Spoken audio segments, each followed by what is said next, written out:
Hi again, Lewis and Rowling, on to chapter 12, Towering Heights.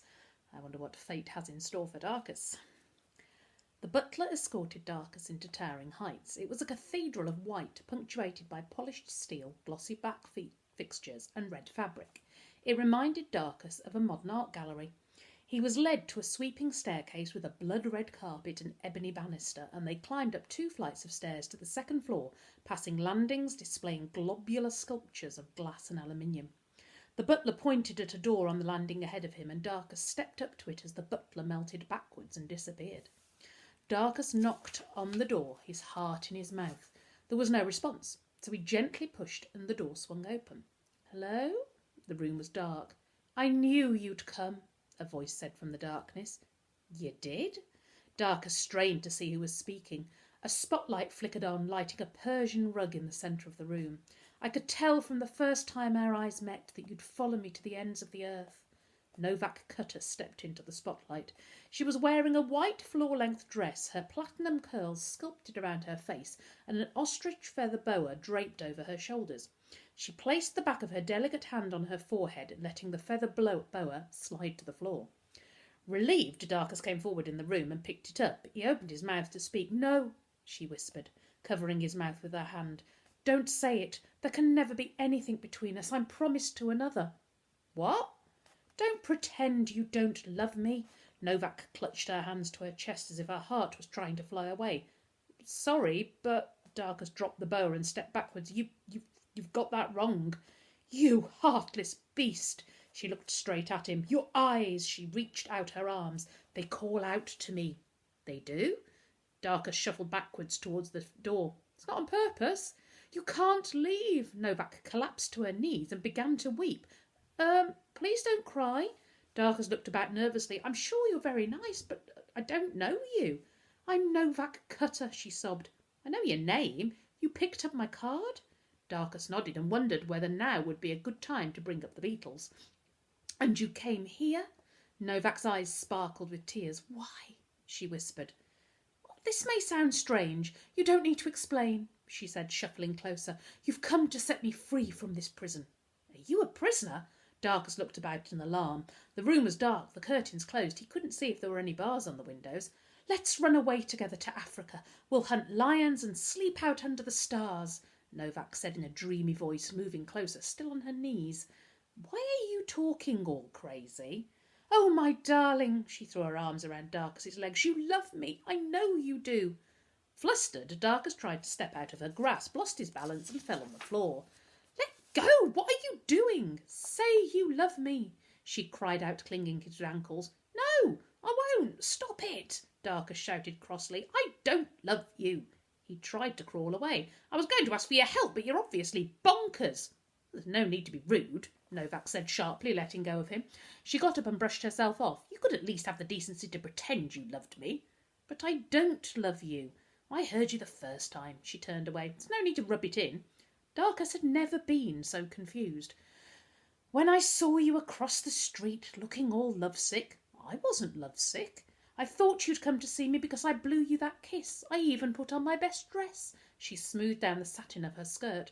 "I saw you hide in the hedge when those weird men came, and I thought it ever so romantic. That's why I sent Gerard to let you in." "Gerard?" "Our butler," said Novak. "I thought you'd come to tell me that you loved me." She picked up her feather boa. "That's not why I'm here." "Obviously." "It's your mum, you see. She wants to buy these beetles from my neighbours, and she doesn't see children. She doesn't even like them." Novak walked to the door. "But I'll let Gerard know that it's her you want to see." "No, wait," Darcus called after her. "It's you that I came to see." Novak gave an exasperated sigh and spun around. "Oh, make your mind up." Darcus got to his feet. "I need your help." "Really?" Novak said sarcastically. "Yes." Darcus stepped towards her. "Please listen. My dad has..." He chose his words carefully. "Disappeared. And I think the reason might be to do with these beetles I found living next door to me, and your mother wants to buy them, and..." "Beetles? Yuck!" Novak wrinkled her tiny nose. "Nasty, dirty, creepy, crawly things." "These beetles are special, and if they're anything to do with my dad's disappearance, I've got to protect them." Darcus could see he was losing her attention. "I was hoping you might be able to find out more about them, or even persuade your mother to leave the beetles alone." Novak let out a peal of laughter. "Open your eyes, boy. I have a name." "What is it?" Darkus. Well then, Darkus, Novak sashayed over to the light switch. Look around you. The walls, previously hidden in shadow, were suddenly brightly illuminated. Darkus pivoted. He was in an oak-panelled library filled with leather-bound books and solid wooden furniture. An imposing portrait hung above the fireplace, a studded leather armchair beside it. On the mantelpiece was a lump of amber, and at its heart was a beetle with horns. It looked like a miniature bull. Novak followed his eyes. That's Onthophagus taurus. A what? It's a species of dung beetle that can pull a load over 1,000 times its own body weight. Novak sounded bored, which is like you pulling 6 London buses. It's the strongest insect in the world. He's magnificent, Darkus replied. It's a shame he's dead. Mater caught him in one of her beetle safaris in Africa. She had it dipped in resin and made into a trophy. Who's Mater? Don't you go to school? Novak sneered. Mater is Latin for mother. Lucretia Cutter doesn't like to be referred to as mother unless it's in the Latin form. You don't call her mum? No, Novak replied, making it clear that this was the end of the conversation. Darkus changed the subject. She goes on beetle safaris. He wondered if a beetle safari was like an insect hunt. Once a year, Novak said. She always comes back with a new species for her personal collection. Is that the one at the Natural History Museum? Darkus asked. No. She sponsors that one. She doesn't own it. As the sponsor, she can control who gets to see it and find out what their research is about. This is where she keeps her private collection.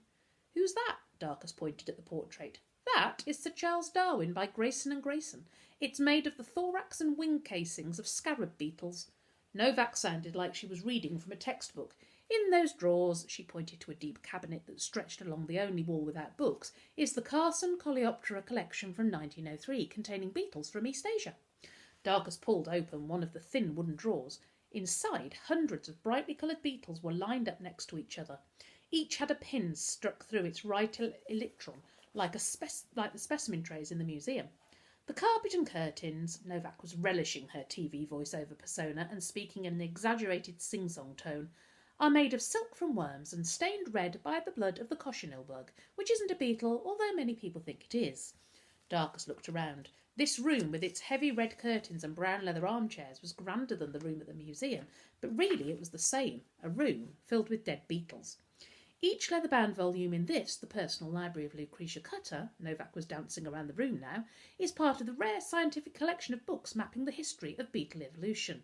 So many dead beetles, Darkus said quietly.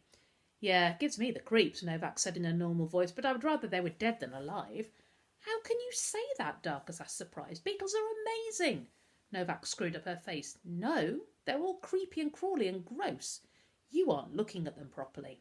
I see quite enough beetles every day, thank you very much. Dead ones? Of course dead ones, stupid, Novak sighed, exasperated. But I don't understand. Why'd you bring me here if you didn't like it? Because all the rooms above this floor are out of bounds to visitors, and Mater is downstairs with guests. This was the only room I could use without her knowing. If she already has all these beetles, why does she want more? Oh, I don't know, Novak shrugged. Mater is a serious collector. She's obsessed. I have a lesson every day about insects. She says it's important for my future that I know all about them. That's how I know their Latin names. What's she going to do with my beetles? Is she going to stick pins in them and put them in drawers? Don't know. Probably. Novak gave a curt nod. Unless it's for work. She's a beetle killer? You really are stupid, Novak giggled. Darkus smiled. Thanks. Mater owns Cutter Couture, you know, with the scarab logo. Darkus nodded. Bertolt told me all about it. But what's fashion got to do with beetles? Who's Bertolt? My friend. Oh, Novak sniffed. Cutter Couture is the biggest fashion brand in the world. It makes designer clothes and things, and the secret ingredients of all Mater's products come from insects, but that's boring. The best bit is she started putting her money into films. She's a movie producer now, and I'm going to be a huge movie star. I've already done my first film, and I've been nominated for an award. Really? Don't I look like a star? Novak turned around looking over her shoulder and gave a dazzling Hollywood smile. She held the well-practised pose for an alarming length of time. I suppose, Darkus scratched his head and looked around the room, but what I don't understand is what's this got to do with my beetles? Who cares? Beetles are boring. Novak walked over to the window. Darkus is a good name for a boyfriend. I don't suppose you're a stable boy. Stable boys always rescue fair maidens in the stories, and then they turn out to be a prince. No, I go to school like all boys, Darkus snorted. Are you sure you don't want to kiss me? Novak said, hiding her face behind a curtain and peeping out. No, not even a little bit. Look, you're really nice and everything, but oh, you're so dull. Novak slapped her hands down on her dress in frustration. Why are you still here? Back to part 2 in a moment.